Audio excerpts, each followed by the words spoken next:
Dude, I gotta relax with making these kinds of rants because it's gonna really start to like give my angina a reason to act up again, and I really don't need that to happen. I'm only 24 years of age. So as I'm sure a lot of y'all know, that The Boys Season 4, by the time of this recording, is coming up on the finale of its 4th season, and the season currently has had some ups and downs as far as audience reception. At the current, The Boys Season 4 is sitting at an 8.7 on IMDb, as well as a 93% on Rotten Tomatoes, which is still pretty good. I would say it's actually very good. And these are pretty good scores. A lot of people think this is a very fun and satirical take on the superhero genre, and a lot of people enjoy it. And I enjoyed the first 3 seasons. While yes, there were different issues all throughout, I definitely did enjoy the show. And even in season 3, where obviously the paradigm shift, there is basically nothing with the agenda of the show. Nothing really changed. Like Soldier Boy took out Maeve, even though Maeve was point blank, and if it was Maeve was weaker than Homelander, so Homelander probably wouldn't have gotten killed either. You have things like, oh, the boys are split apart, they gotta get back together. Oh, Newman's closer to presidency, oh, we gotta stop that. We broke Soldier Boy out, spend the whole season with him, and get Soldier Boy back in. It's just like, it's things like that. Yes, the 3rd season did have issues, but overall the show was still very enjoyable. And so we come to the 4th season of The Boys, and dude, this season started off, I would say, semi-strong. I would say that the first 3 episodes were fairly strong. I feel like we had a good core identity of what we were going for this season. I feel like the direction was very, very clear. Now, I do want to preface this. I did see some leaks. I was not sure if they were true or not, but also leaks don't always mean everything. I saw some different leaks from the past season. I still think the past season was pretty decent. So moving forward and knowing certain things that were going to happen, it didn't affect my enjoyment of the show any less, or my subsequent disappointment. We'll talk about that in a second. I suppose we should probably start off with a lot of the good things that I thought this season has been doing so far, considering that it's almost entirely done at this point. The first being that I actually really do enjoy A-Train's arc. I love Jesse as an actor. I think he does a great job as A-Train. I think seeing A-Train actually want to be a hero and not just go from not wanting to do bad shit all the time to actually be someone respectable, I think that is a very, very poignant point to leave his character at where we're at currently. I like MM's arc. I do like that to him. MM's always been a family man. He's always been like the I'm too old for this shit kind of deal, but actually having more of a leadership role this season and seeing how the other members of the cast react to that, I think has been very fun as well. Obviously, Anthony Starr is fantastic as an actor for Homelander. I think he carries a lot of the scenes that he's in just with his sheer presence alone. That combined with the musical scores that they use whenever he is present, I think does help him become more and more intimidating. Oh man, so let's get to my favorite part of this video. Let's get down to the meaty greedy. Bro, this season is hot ass. This season blows, and it's not just for like one thing in particular or one consistent thing. There are multiple things going around to where this show is actively spitting in your face. I'm not even going to talk about this in a chronological order because obviously go see the show for yourselves. Obviously don't get your own opinion. Don't just come to me. Don't come to some random fucking duck on the internet that's just going to yell in your ear and tell you what he thinks. But man, oh man, over here, the very first thing that comes to the forefront of my mind is the writing in which they are using to portray certain messages. Now here's the thing. I actually agree with most of the messages and quote unquote politics that they tried to inject into this show, because obviously any piece of media you consume is going to have the writers or the authors' viewpoints and lifestyle choices within them. So I do agree with most of them. My issue comes with the fact that it has progressively gotten less and less clever and just so in your face. It is just absolutely nauseating. Like, yeah, you'll have certain fun little teases like the Marvel schedule that they had at VotCon or something like that. But then when we start going into different issues, like this one dude mansplaining rape to Newman, it is just so, oh my God. It is really sad that I have to say this, but is quite literally one of the worst things you could possibly do to a human being besides like actual murder. So don't think that like I don't like this scene because I just am a fan of this. I think it's just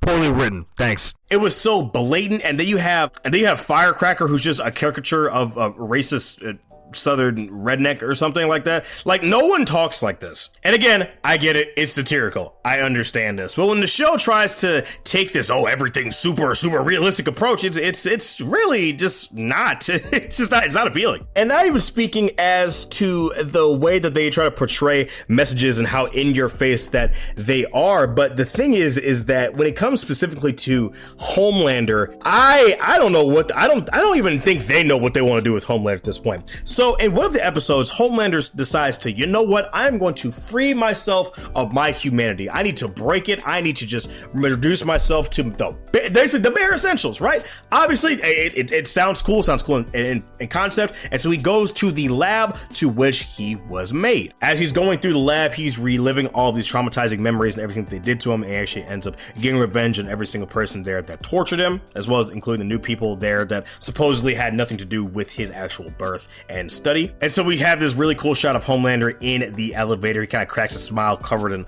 all of these different scientists' blood. And then the next episode, we see him tell Ryan, hey man, you do what you want to do. He's like, I'm your dad. Obviously, I love you. But if you don't want to do something, don't do it. We are a higher standard. And so I was of the opinion that, Homelander's actually, he's actually going for it. Okay, we're actually approaching endgame Homelander. Nice. So at the end of episode 6, we have Homelander talking to Firecracker, and Homelander has been just repulsed by Firecracker the entire time that he sees her, and for obvious reasons. But Firecracker has this infatuation with Homelander, and she loves him, she adores him, she sees him as an idol. And as soon as Homelander gets a little bit of that titty milk on his upper lip, he says, oh, you did this for me? Oh. And then proceeds to breastfeed with Firecracker. Now, this is stupid on multiple accounts. Number one, what was the point of the lab episode? As far as Homelander was concerned, he wanted to burn away any and all human relationships that weren't Ryan away from him because he thought they were useless. And then he goes around and does the same exact thing. Now, again, I understand that Homelander is hypocritical in his thinking. That's just the kind of person he is. He's very flawed. I get that. But why spend so much time, especially as an audience member, to just revert on something and then just not touch it again? And now you could easily say, but Daffy, you gotta understand, it really made him want to take on the wrathful gods angle. He was gonna do that anyway. This nigga was already crashing out after he killed Todd and all those other crazy dickheads. Bro, he didn't give a fuck. Bro, as soon as he killed that nigga in public, he got that battery in his back. He said, I'm the Homelander. I can do whatever the I want. And he's been saying it since season 1. Of course he was going to take on the Wrathful Gods angle at some point. Like, I thought that the lab episode was going to accelerate it. Why? Huh? As soon as he won that trial, and I'll talk about the trial in a second, but as soon as he won that trial, he felt invincible. Ish. So besides being the lab being a complete waste of time, then we have the next episode where he ditches Sister Sage in favor of Firecracker constantly inflating his ego. It's consistent with his character, which is fine, but it really makes Homelander look more of a fucking idiot than he already is. Because sure, man, I understand you want to keep Firecracker around because she pops her titty in her mouth and makes you feel like a big, strong man. Cool, man, that's awesome. And I understand that you don't necessarily like Sister Sage because she'll tell you what's up and call you out on your bullshit. Well, obviously, we know Homelander doesn't necessarily like that. He respects it, but he doesn't like it. So when Homelander, knowing how stupid Firecracker is, decides to actually go against what Sister Sage is actually trying to do with her job that she was given, actually trying to be productive, he just comes across as ignorant. And we have a scene in the Tech Night episode which makes Homelander seem like an absolute brainlet. So when Homelander in the Tech Night episode, when he sees her with a bullet wound in her head, and he's like, where's everybody else? Where's A-Train? Where's Ashley? Where's so-and-so? Why are you away with a bullet in your head? He doesn't think, I should probably investigate this. There's probably something up. Something bad's probably going on in here. No, he doesn't even bother to try to figure out what's going on. He just goes and tries to convince all of these different wealthy assets in the US to go to his side. He chose the absolute worst time to do this. And now you're gonna sit here and tell me he doesn't have X-ray vision to see through Tech Knight's cave. Again, I'm not even that mad at that because I understand it's hard to write superheroes when your protagonists aren't powered. I understand that, I get it. But for Homelander just be like, fuck it, I'll do it myself, and just not concern himself with anything that's going on, it makes him have the situational awareness of a 3 3-year-old. And not even just this scene, but you have this scene where Huey's up in this vent and his sweat ends up hitting Homelander's shoulder. He freaks out. He's, where is he? Right? At no point does he decide to fly up into the rafters and actually look for Huey, or even go into the vent and fly around and see if he's in there. Because that would have been a cool shot. Obviously, budgetary constraints, yeah, there's only so much you can do, and it'd probably be weird logistically, but it'd definitely still be done. They've done crazier things, certainly. I mean, they literally had a guy inside another guy's urethra and blow up, so I mean, I'm sure they could have a scene of Homelander flying through a vent really quickly. But then we have this. Homelander, for some reason, does use his X-ray vision, and listen, I know I had some people, I've seen some discussions, oh my god, did you know that vents were had zinc and copper and all these things that Homelander can't see through? Bro, how many people in the commonplace know that? How many of your regular working class just know that offhand? Nobody does. It's lazy. Here's the thing, if you just want to ditch the aspect of Homelander having X-ray vision, don't even have him acknowledge it. He literally, in the first episode, told Butcher, hey man, what's up with that big ass tumor in your head? But no, you tell me he can't find Huey in these rafters? If you really wanted Huey to be saved by A-Train, you would have him saved later, or have Homelander find Huey's sweat and pick it up, or something. Don't even have Huey that close in proximity to him. It makes Homelander dumb. And speaking of Huey, I actually like Huey's arc in this. I really like the arc with his dad. His mom, I do like the scenes with them. I feel like every actor in their scene is giving 110%. Simon Pegg, obviously, he killed it. And then we talk about like the whole Tech Knight assault stuff. Now, obviously, I know a lot of people talk to death about Huey getting assaulted and how Eric Kripke was really weird and saying about how that should have been humorous, even though if you were to look at this from the perspective of a woman, like that'd be fucking horrifying. It's fucking horrifying even now. And then you have Huey saying, I'm not okay, and then immediately transition to his dad, so Huey doesn't really want to talk about the fact that he was quite literally sexually assaulted twice in this show, actually. We'll talk about that in a second. No, I really want to talk about like the amount of sexual depravity that goes on in this show, because it is just so gratuitous and annoying at this point. A lot of the humor in the show is juvenile, and it always has been to a certain extent, but I really feel like they cranked it up to an 11 this season, and it is just absolutely bro, in episode 7, Webweaver is literally sitting there and he's just like shit pissing and farting his webs for like 3 minutes, and it's gross, it's nasty, it's annoying, and they just keep playing the shot of the generic sound when he's I'm nervous, yeah, man, peak comedy, man. Thank you very much, Eric Kripke. I literally laughed my ass off at this scene. Thanks, man. Thank you so much. Again, I know the show prides itself on being edgy, and this is your regular Saturday morning cartoons, but it's just when you start becoming a parody of a parody, bro. This is not funny. This is just shit everywhere, bro. I can literally taste Eric Kripke's foreskin all over this product, and it is the worst foul tasting dose of schmegma I've ever had in my life. This show is so bad at this current point. Check it out. See, now I'm actually getting heated. So you have this whole Frenchie plotline, which again, a lot of people have gone over, but it makes Frenchie look like a demented sick fuck. So for some reason they decided to have Frenchie feel guilty about killing people again. Why? I have no idea why we're doing this again, because they clearly have no idea what to do with Frenchie's character. But Frenchie has this whole plot line with Colin, and Colin, you were so good to me,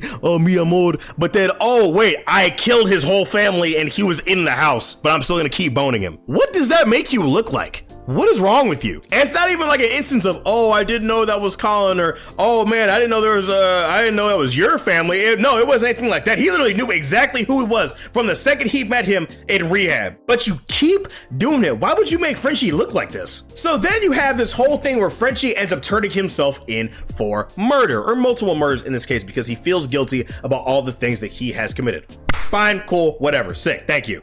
And then Frenchie ends up going to prison and refusing to talk to anybody. Now, at the end of episode 6, they make a whole thing of, oh wow, they're gonna use Tech Knight's prisons to make these internment camps. Wow, we gotta stop them. So the next course of action, or the next line of thinking is, oh wait, they're making all these prisons and shit like that. Frenchie's in prison. We gotta bust him out. We gotta get him out of there. But no, the show doesn't do anything with that. And instead, Frenchie has a pardon by Mallory the very next episode. So what was the point of Frenchie going in that prison? What was the point? You tell me the whole point of him and Colin's relationship was him to get in that prison? I feel bad again? No, man. Oh my god, dude, if I see another seed of the Deep, I'm gonna actually scrape my eyeballs out. I understand the Deep hasn't had a story worth of substance since what, season 2 with the whole cult thing. I get it, it's fine. And he's supposed to be comic relief. Listen to me. Most of the cast in the show is comedic relief. Homelander is comedic relief in the show. So when every time you make this character a joke and I'm not supposed to take him seriously, I get it. Cool, but at a certain point, you are wasting my time. Bro, this whole drama with Deep and his octopus girlfriend, like, yeah, man, it was funny the first couple times, man, and it just got really annoying and dragged out. Now, there's a theory I have that I don't think that octopus is dead, and it's probably gonna, I don't know, end up killing him or something like that. But this whole relationship drama with Deep and this, like, what are we doing? I want you to look at me in my eyes. You, viewer at home, look at me in my eyes and tell me that you are actually emotionally invested in anything that the Deep does. You're not. I know you're not. And if you say you are, you're lying. Listen, I could rant about the whole Butcher thing, but honestly, dude, if I hear one more person say that I'm not gonna work with Butcher and I proceed to, oh my god, we need Butcher back, I'm gonna just, oh my fucking god. Hey, listen, listen. Jeffrey Dean Morgan, that's my guy, bro. I rock with him. I rock with Negan. I hope he voices Conquest and Invincible. I love him as Joe Custer. I rock with Jeffrey Dean Morgan. See what I'm saying? So the whole reveal that, oh man, Kessler wasn't real, I didn't think it really hit as hard as it would have. I would have rather there had been zero hints. I would have really preferred if it's just like people caught on that like Kessler talks to nobody, yet he seems to know all these different things, instead of having certain people be like, who are you talking to? Or like looking weird at him. You know what I mean? I think Joker did this kind of thing better. I think that Fight Club did this kind of thing better, but it's a small nitpick. I don't really have a huge issue with it. Oh man, let's talk about the fights, man. Let's talk, bro. Episode 7 had some straight up just CW levels of fight scenes, bro. This was absolute ass. So in episode 7, you have the Deep and Black Noir show up at the Boys' head of operations.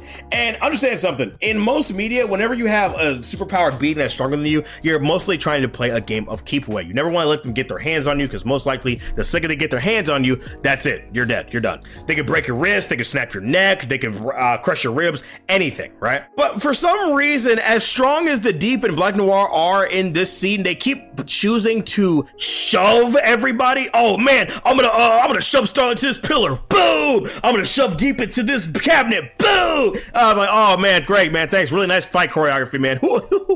Fucking. Oh, bro. Oh, my goodness. This feels absolutely asinine as far as a fight scene goes. Bro, not to mention the fact that Starlight quite literally picks up Deep by his gills and Starlight does some work, fucks his ass up. She picks a 45-pound weight up and just cracks his shit. And then Butcher is like, oh, wait, why are we leaving? Let's kill him right here. Then MM says, do you know a way to kill a Butcher? Because I don't. Oh my god, if there was ever an indicator that they had no idea how to write this shit, whoo! I could give you 5 different ways that you could kill Deep right now. You could A, put a bomb in his gills. You could B, have Starlight rip his head off. If Starlight is strong enough to actually make him bleed by punching him in his mouth, she is more than capable of doing different kinds of damage to him. You could have her break his spine, paralyze him, break his legs, something. But no, for some reason, MM doesn't know what. Bro, you literally take a grenade and shove it in his gills. Boom, problem solved. But no, do you know a way to kill a Butcher? Because I don't. Whatever, man. Whatever. Let's talk about Tech Knight, dude. Oh, let's talk about Tech Knight. So Tech Knight in Gen V was actually very intimidating. He was actually very scary. Obviously, he has this whole thing. Yes, he's a sexual deviant because of his tumor. Yeah, whatever. And then we go to, oh wait, Tech Knight's a play on Batman. Oh, did you know that Batman probably does weird stuff to Robin in the Batcave? Cool. I haven't heard a 12-year-old say the same joke multiple times over. Thanks, man. I really appreciate it. So Tech Knight in Gen V was absolutely terrifying and horrifying as an antagonist, right? Every time Tech Knight was on screen, you could actually feel just how intelligent he was and all these different things. But then Tech Knight in The Boys just comes off as incredibly incompetent. Well, yes, he can read body language and things like that. He has literally no idea Huey isn't a web weaver until he takes his mask off, right? And then the biggest thing that I myself would be looking for is web weavers web hole, especially the fact that Tech Knight himself has a huge thing with holes. You think that's the first thing that he looks at, but no, He makes no mention of his web hole whatsoever. So just make this a different hero if you're gonna do something like this. Never mind the fact that Tech Knight, we don't even see him use an ounce of his intelligence to do anything substantial. Yeah, he finds out Huey's identity, but we don't. MM describes him as Sherlock Holmes on meth. So I would believe that in terms of like reading someone's body language, see if they're lying or something like that, he would be up there with Sister Sage, but he just quite frankly isn't. Now you can make the case, oh, bro, maybe he was so horny. Bro, come on. Do you believe that? No, you don't. Oh, but Daffy, he could tell that he was lying. Buddy, I could have told you he was lying. Anybody with a functioning brain could have told you that was not Web Weaver. Don't try to make it seem like this is something super intelligent when it wasn't, bro. Stop it. And this is the final thing that I'm going to land on because this rant is getting very, very long and I'm not trying to just have this sit in my inbox for forever. But the thing is that a huge moral conundrum of Butchers this season, it's like, oh, Butcher, you can't unleash this soup virus. There are good soups in the world, man. You cannot do it, man. And now you do have your characters like Kimiko, like a Starlight. They're part of the main cast and they didn't want to do the right thing. But I want you, as a viewer, I want you to literally sit there. I want you to rack your brain real quick. What member of superhero society that is not part of the main cast is not a sexual deviant or a murdering psychopath? I don't know about you. I can only think of one, and that was Starlight's friend in season 3 who got brutally murdered and had his legs ripped off by Homelander. Even Zoe, Newman's daughter, is literally killed people. But it just did not care. Zoe killed these people, and as a young girl, she just showed zero emotion. So I'm sitting here, and if I'm Butcher, bro, you could call me Barack Obama, Big Rock, and I put all the soups on an island and give me some drone strikes ASAP, because I'm blowing that shit up.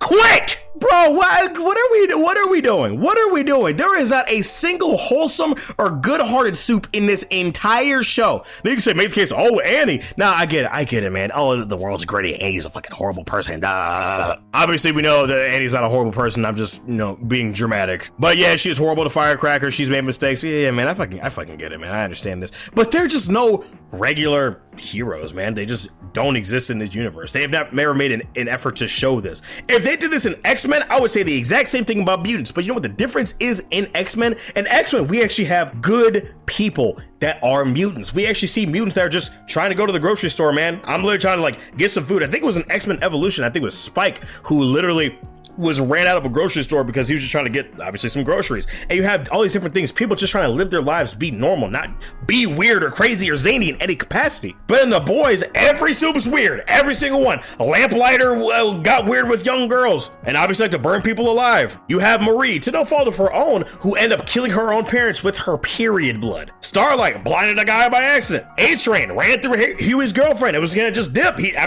did. You have all these different things, yes, and they're trying to make me feel bad. Butcher, that's genocide. You can't do that. Bro, fuck them.